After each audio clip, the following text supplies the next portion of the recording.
The sky was grey over Houston that morning.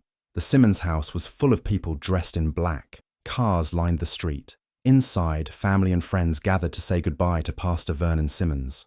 He was a well-known man in the community, respected and loved. His children stood near the door, greeting guests.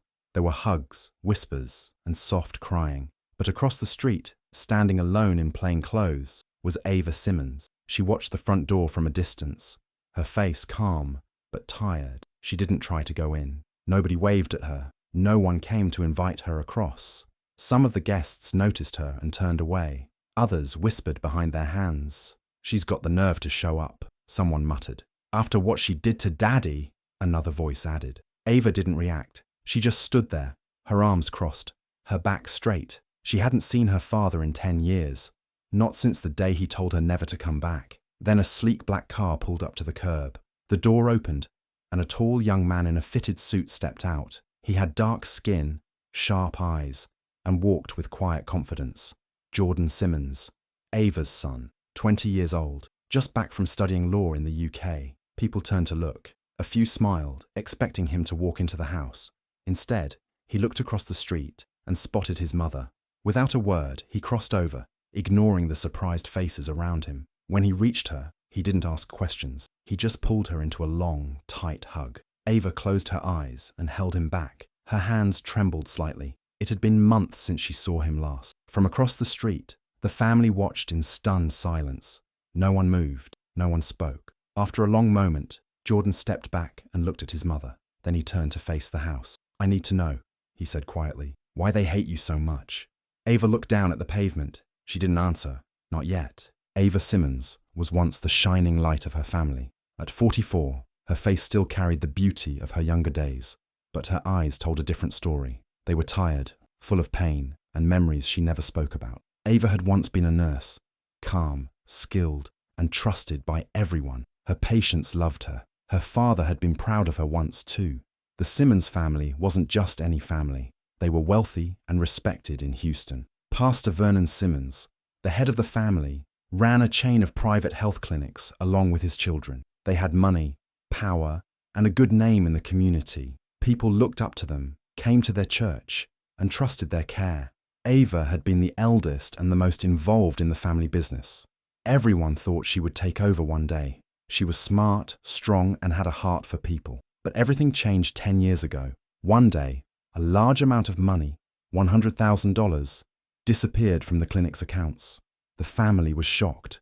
Angry meetings were held. Questions were asked. In the end, Ava was blamed. Her father called a family meeting, and in front of everyone, he told her to leave. He said she had stolen from them. She denied it, but didn't say who really took the money. She never gave a name. What no one else knew was that Ava was protecting her younger brother, Marcus. At that time, Marcus was just beginning his career as a pastor, following in their father's footsteps. But Marcus had a problem: gambling. He had borrowed money from dangerous people and used clinic funds to cover his debt. Ava found out. She begged him to confess, but he didn't. And when the money went missing, she took the blame to protect him and the family's name. Her silence cost her everything: her job, her reputation, and her place in the family. Since then, Ava had lived quietly in a small apartment on the other side of town. She worked different jobs, as a caregiver, a receptionist, even a cleaner. But lately, she hadn't worked at all. She said it was hard to find something steady. She didn't complain. She never talked badly about her father or her sibling. She focused on raising her son, Jordan. Jordan was the one good thing that kept her going. She had raised him alone, making sure he got a good education, teaching him to be kind and respectful, even when life wasn't fair. He didn't know everything about what had happened with the family.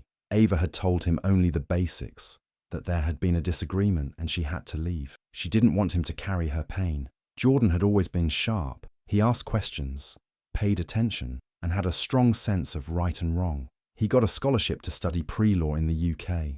Ava had cried the day he left, proud but afraid. She never let him see her cry.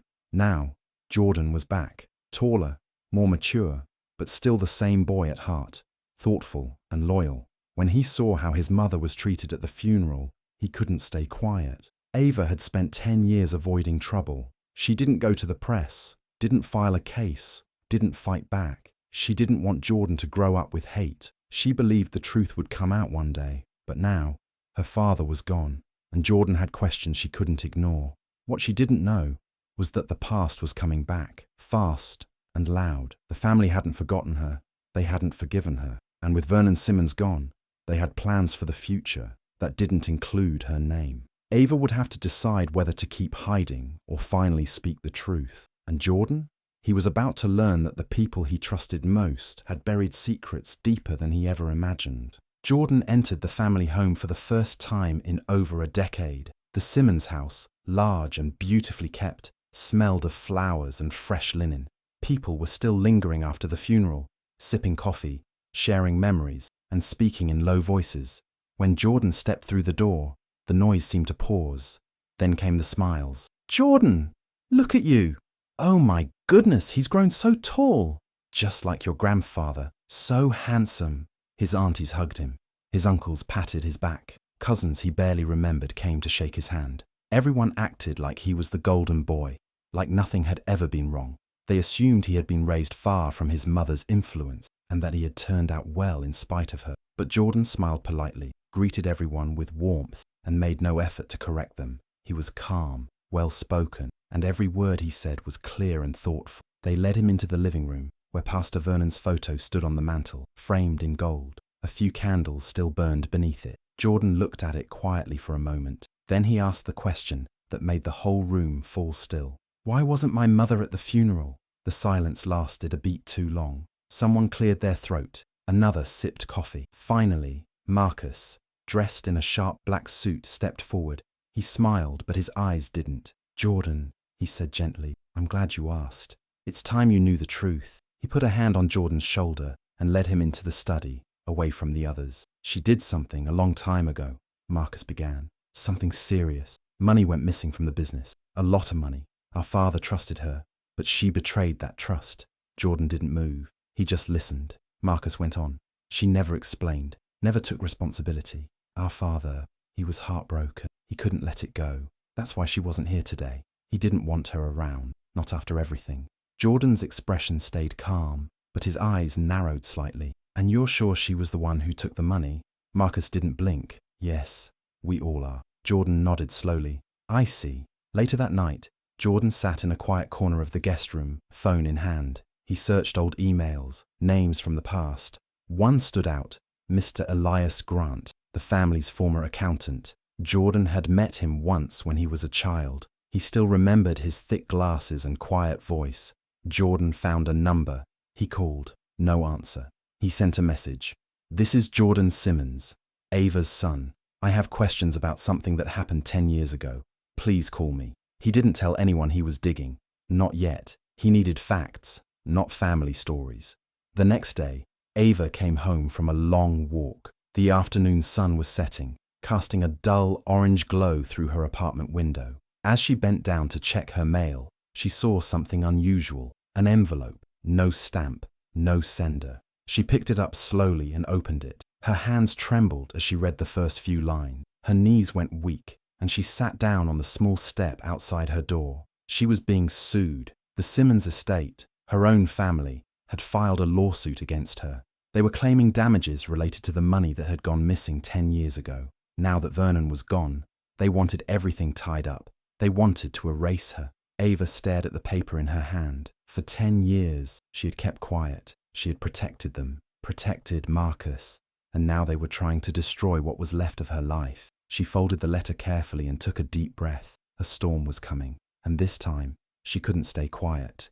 Jordan was caught in the middle. One day, he was hugging his mother across the street from her father's funeral. The next, he was being welcomed like a prince by the rest of the family. They didn't waste any time. "You're sharp, just like your mum used to be," Uncle Raymond said. "We could use someone like you.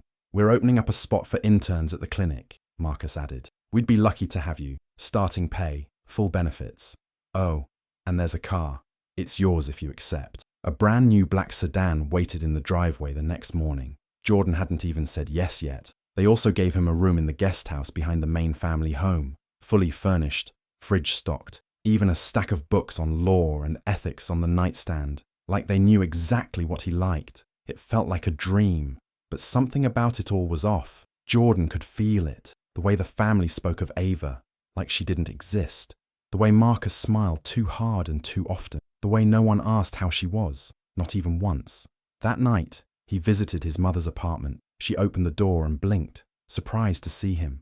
"They gave me a car," Jordan said as he walked in. "Offered me a position, intern in the legal department." Ava looked tired. Her eyes were red, and there were cigarette butts in the ashtray on the table. She hadn't smoked in years. "They're trying to make you one of them," she said quietly. Jordan sat down. "And why is that a bad thing?" She shook her head. "I just don't want them getting too close. That's all." Jordan's voice rose. "You always do this. Keep things vague, half the truth. I'm not a child anymore, Mom. I'm a grown man. I deserve to know what really happened." Ava looked down. "It doesn't matter anymore." "It matters to me," Jordan snapped. "You lost everything. They treat you like dirt, and you still won't speak. Why won't you ever fight back?" Ava didn't answer. Her hands trembled slightly. Jordan stood up, heart pounding, and walked out. She didn't stop him. The next evening, Jordan found himself at a family dinner. The table was full. Laughter, food, music. Someone opened a bottle of wine, and his Aunt Tasha, always the loud one, got louder with each glass.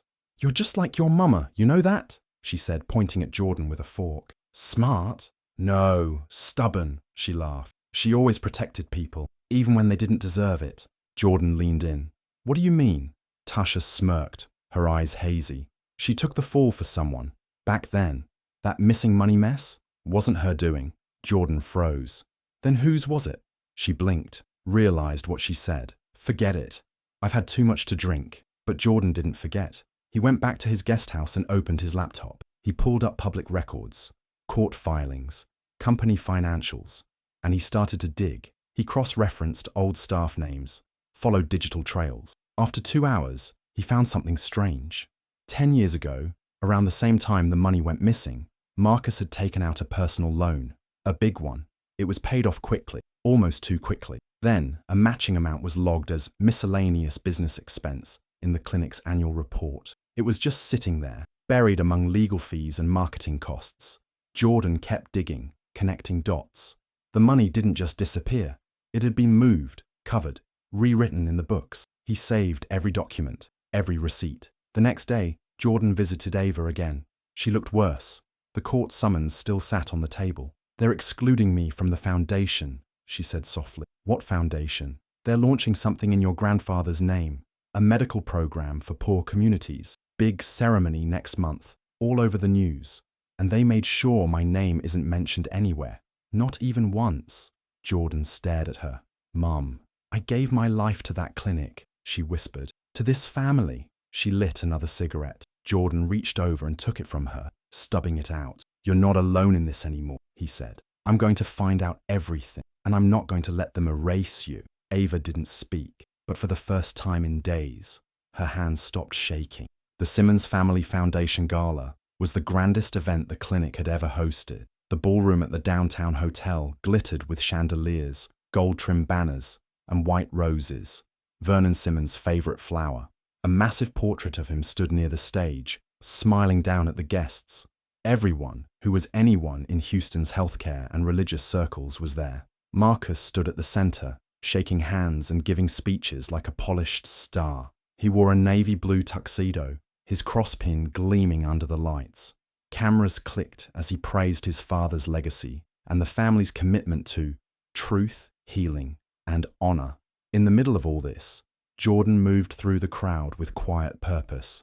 He wore a fitted suit, his expression unreadable. He had waited long enough. Tonight was the night. As Marcus took the stage to speak, the audience clapped. Jordan didn't. Instead, he walked to the side of the ballroom, where the sound technician sat beside the AV controls. He leaned in and said something quietly, handing the man a USB drive. Seconds later, the microphone on stage cut out. The screen behind Marcus flickered. The room, already quiet, grew still. Then came a voice, slurred, angry, and very familiar. "You think I don't know what guilt feels like? I stole that money. It was me. Ava took the fall. She always does. And you know what? I let her." The voice was Marcus's. Gasps filled the room. Heads turned. A glass shattered somewhere. Marcus froze. his face drained of color. "Turn that off!" he shouted. "That's fake. That's edited." But no one moved. The voice continued, quieter now, almost crying. "Dad knew. He always knew. But the church, the business, he said Ava had to be the one to go. It would have destroyed everything if the truth came out. So we buried it." Ruth, Marcus's mother, stood near the front. Her eyes rolled back, and she collapsed before anyone could catch her. A scream rang out. People rushed to help, and then the doors opened. Ava stepped in. She wore a plain black dress. Her hair was pulled back, simple and neat. She hadn't been invited. No one had told her about the gala, but she came anyway, and now every head in the room turned toward her. Marcus pointed at her, his voice shaking with rage. "You think this is justice? You let me live with that guilt for 10 years. You wanted this moment." Ava didn't respond. He turned on the crowd. "None of you cared about me. You all worshipped him, the great Pastor Vernon.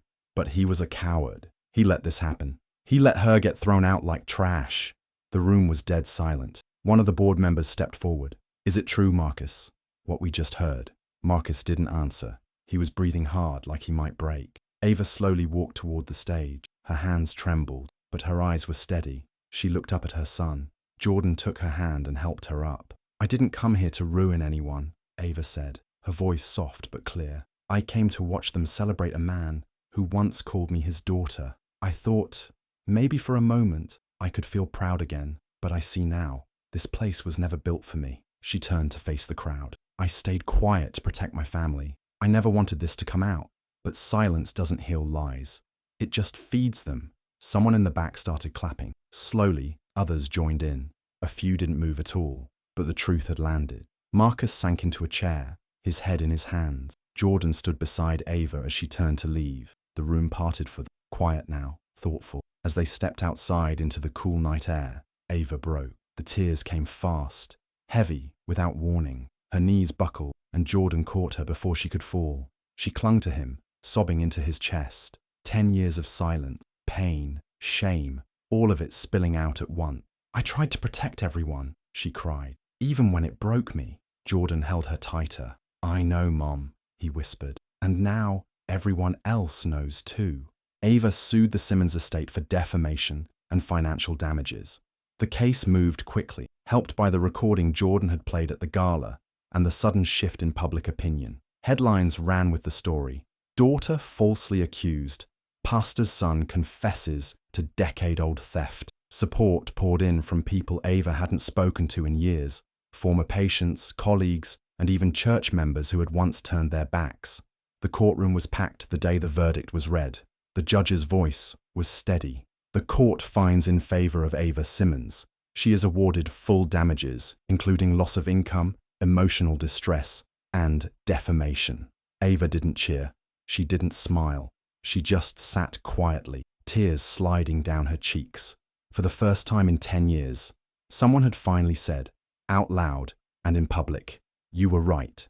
Marcus didn't show up for the final day of the trial. He had already stepped down from the board of the clinic. His name was removed from all official materials. Rumors spread that he had checked into a rehab facility out of state, away from the noise and shame. No one knew if or when he would return. Jordan stayed by his mother's side through it all. His confidence, calm voice, and knowledge of the law had made him a key part of her legal team. But after the court victory, he did something else, something personal. He gave a speech at a community justice seminar, invited by a local non-profit. The hall was filled with young people, law students, and activists. "My mother lost everything," Jordan told the room. "Her name, her career, her family. Not because she did something wrong, but because she stayed silent to protect someone else. She believed that silence was love, but silence can be the greatest betrayal, not just of yourself, but of the truth." He paused. The room was still. We talk about justice like it lives in a courtroom, but it also lives in your voice.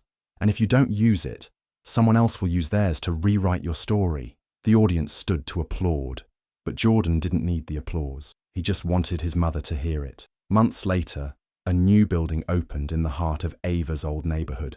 A small but beautiful free clinic. Clean walls, fresh paint, and a big welcoming sign above the door, the Dr. Ellen Raines Community Health Center. Ellen had been Ava's mentor, a woman who once told her, "They can take your job, your title, your seat at the table, but they can't take your purpose unless you give it away." Ava didn't give it away, she took it back. She staffed the clinic with a mix of young nurses, retired doctors, and volunteers. People came for checkups, prescriptions, and advice. Some just came to talk. Ava met them all with kindness, the same quiet strength she had carried through every storm. And even though she had lost a family, she found a new one in the place she built from the ashes. Ava sat quietly in her new clinic office. The sun poured through the wide window, warming the pale blue walls. The shelves behind her were lined with patient files, medical books, and small thank you cards from people she had already helped in just a few short weeks. The hum of voices outside the door, patients checking in, staff moving between rooms, filled the air with a soft rhythm of life. Her desk was clean, except for one cup of tea growing cold and a small stack of unopened mail. She leaned back in her chair, closed her eyes, and let out a slow, steady breath. For the first time, in what felt like forever, she didn't feel like she was surviving. She felt like she was living. The door creaked open. Jordan stepped inside, holding something behind his back. "Busy?" he asked. Ava opened her eyes and smiled softly. "Never too busy for you." He walked to her desk and placed a framed photo in front of her. It was a picture of her, younger, in her crisp white nurse uniform, arms crossed, standing outside the original Simmons family clinic. Her eyes in the photo were bright, full of hope. She hadn't seen that picture in years. Ava stared at it, speechless. Her fingers gently touched the glass. "I found it in a box Grandma had packed away," Jordan said. "Thought you should have it." She kept looking at it, a tear rolling down her cheek. But this time, it wasn't from pain. "I used to think that version of me was gone," she whispered. "She's not," Jordan said, sitting beside her. "She's right here, stronger than ever." Ava turned to him, eyes shining. "You saved me, Jordan." He shook his head. "Number, you saved yourself." They sat in silence for a moment, the photo between them, the warmth of the sun wrapping around their shoulders. Then Jordan smiled. "Hey besties, thanks for watching. Don't forget to like, share, and subscribe for more powerful stories. Check out the next videos on the end screen, and I'll see you in the next one. You didn't lose your family," he said gently. "You just rebuilt it."